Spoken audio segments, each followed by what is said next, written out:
கிழக்கிலே ஒரு நட்சத்திரம் கிளம்பியதும் ஒரு அற்புதம். வானிலே அதன் தேர்வலம் நடந்த அழகு அற்புதம். கிழக்கிலே ஒரு நட்சத்திரம் கிளம்பியதும் ஒரு அற்புதம். வானிலே அதன் தேர்வலம் நடந்த அழகு அற்புதம். பாவ நிவாரணம் கிடைத்திடும் வழிதனை தேவன் அமைத்தது அற்புதம் அற்புதம். சிலுவையில் தம் உயிர் தானமாய் படைத்ததும் அற்புதம் அற்புதமே. விடுதலை பெறும் வழி துவக்கிய வைத்ததும் அற்புதம் அற்புதமே. கிழக்கிலே ஒரு நட்சத்திரம் கிளம்பியதும் ஒரு அற்புதம். வானிலே அதன் தேர்வலம் நடந்த அழகு அற்புதம். டியர் ஃப்ரெண்ட்ஸ், அன்பின் வாழ்த்துக்கள். ஆண்டவரும் இரட்சகருமாகிய இயேசு கிறிஸ்துவின் இனிய நாமத்திலே உங்களை வாழ்த்துகிறேன். கிழக்கிலே ஒரு தோன்றிய நட்சத்திரம் ஞானிகளுக்கு மட்டுமல்ல, நமக்கும் இன்று வரை பாதை காட்டி கொண்டே இருக்கிறது. அந்த வெளிச்சத்திலே நடக்கிறவர்கள் இடறி விழுக மாட்டார்கள். சூழ்நிலைகள் எதிராக இருந்தாலும் கவலைப்பட மாட்டாங்க. ஏனென்றால் பயணிக்கிறவர் அவர் நட்சத்திரமானவர், நட்சத்திரத்துக்கு ஒளி தருகிறவர். அவரே மெய்யான வழியாகவும் இருக்கிறவர். அவரே இயேசு கிறிஸ்து. இந்த கிழக்கிலே தோன்றிய நட்சத்திரம் நமக்கு பாதை காட்டும் பொழுது பரவசம்தான், வாழ்க்கையெல்லாம் சந்தோஷம்தான். இந்த கிறிஸ்துமஸ் காலங்களில் அப்படிப்பட்ட ஒரு மகிழ்ச்சியும் சமாதானமும் பரத்திலிருந்து நமக்கு அருளப்படணும்னு சொல்லி ஆண்டவரிடத்தில் வேண்டுதல் செய்வோம்.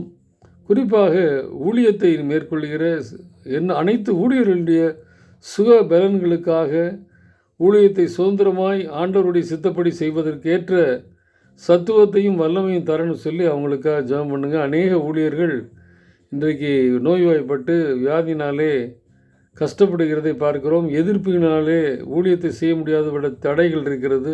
இந்த கிறிஸ்துமஸ் காலங்களில் எல்லா தடைகளும் நீங்கி பாதைகளை செவ்வைப்படுத்தி ஆண்டவர் சரியான பாதையில் நடத்தி செல்வாராக. எதிர்ப்புகள் செய்கிற மனங்களையெல்லாம் மனம் திரும்ப செய்வாராக. அவர்களிலும் ஆண்டவர் அன்பு வைத்திருக்கிறார் என்பதை உணர்ந்து அவர்களுக்காக நாம் ஜெபிக்கும் பொழுது எதிர்ப்பு தெரிவிக்கிற சகோதரர்களும் தங்களை உணர்ந்து சவுலை போல மாற்றம் பெறுவார்கள் என்பதிலே சந்தேகமே இல்லை.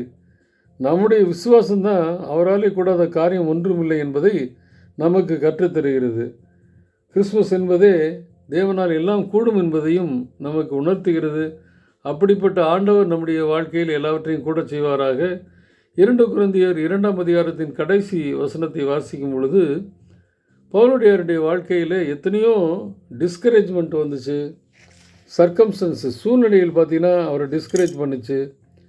சுற்றி இருந்த மக்கள் பார்த்திங்கன்னா எதிர்ப்பு தெரிவித்தாங்க. சில பேர் தவறாக அவரை புரிந்து கொண்டார்கள். ஆனாலும் அவர் கவலைப்படவே இல்லை. நான் பணி செய்வது ஆண்டவருக்கு.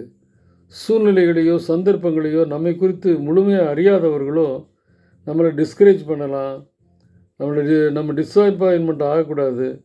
அதே போல் அவர்கள் நம்மளை மிஸ் அண்டர்ஸ்டாண்ட் பண்ணலாம், எதிர்ப்புகளை கூட நமக்கு தெரிவிக்கலாம். ஆனால் இவற்றிற்கு மத்தியில் தான் ஆண்டவர் தன்னுடைய ஊழியத்தை செய்து நிறைவேற்றி பரிபூரண ஊழியத்தை முடைத்தார் என்பதை நாம் அறிந்திருக்கிறோம். அப்போ எதிர்ப்புகளும் சூழ்நிலைகள் சாதகமாக இல்லாமல் இருப்பதும் அதே போல் தவறாக புரிந்து கொள்ளுதலும் காலங்காலமாக இருக்குது.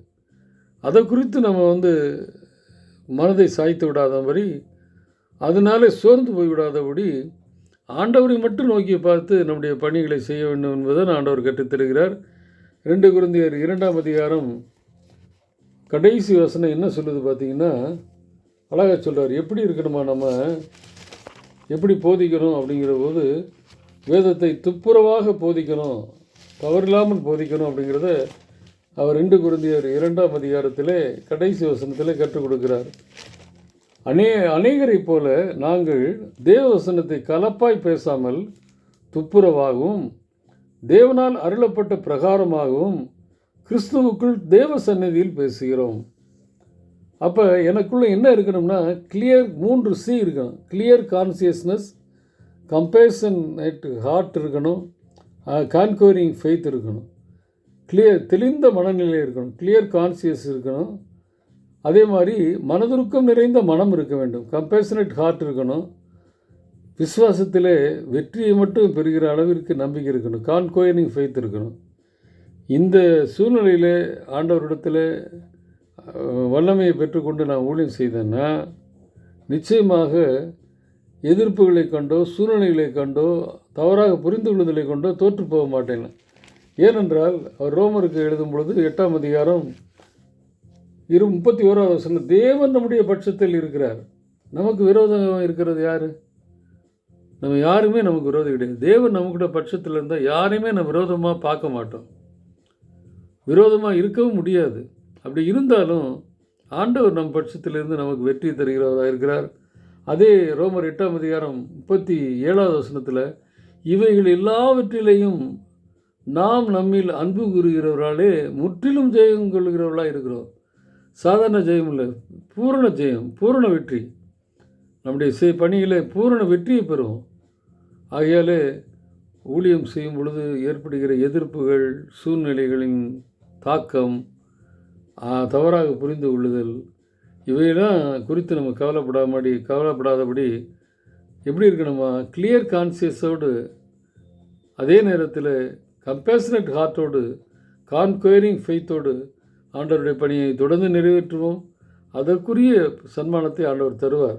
யாரையும் ஊழியத்தில் பகைத்து கொள்ளவோ, இவர்கள் தகுதி இல்லாத தள்ளிவிடவோ, சுயசித்தத்தின்படி ஊழியத்தை செய்வதற்கோ ஆண்டவர் அனுமதியே கொடுக்கல. ஒருவேளை அப்படி செய்து கொண்டிருப்போம் என்றால் ஆண்டவருக்கு பிரியமில்லாமல் செய்து கொண்டு இருக்கிறோம்.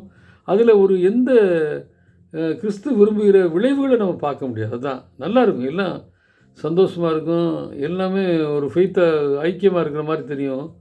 ஆனால் உண்மையிலே பார்த்திங்கன்னா அதனுடைய விளைவுகள் பார்த்திங்கன்னா 0வாக தான் இருக்கும். அப்போ ஆண்டவர் சித்தப்படி சூழ்நிலைகள் எதிராக இருந்தாலும் ஜெயம் கொடுக்கிறவர் நம்மோடு இருக்கிறார். அவர் நம் பட்சத்தில் இருக்கின்ற விசுவாசத்தோடு ஆண்டவருடைய பணியை செய்வோம். ஆண்டவர் அதை வெற்றியாக சிறக்க பண்ணுவார். கடைசி வரை அதை கணக்கில் வைத்திருப்பார் என்பதிலே சந்தேகமில்லை. அப்படிப்பட்ட மகிழ்ச்சியோடு கூட ஆண்டவரை நோக்கி பார்ப்போம். கர்த்தர் பெரிய காரியங்களை செய்வாராக. ஆமேன்.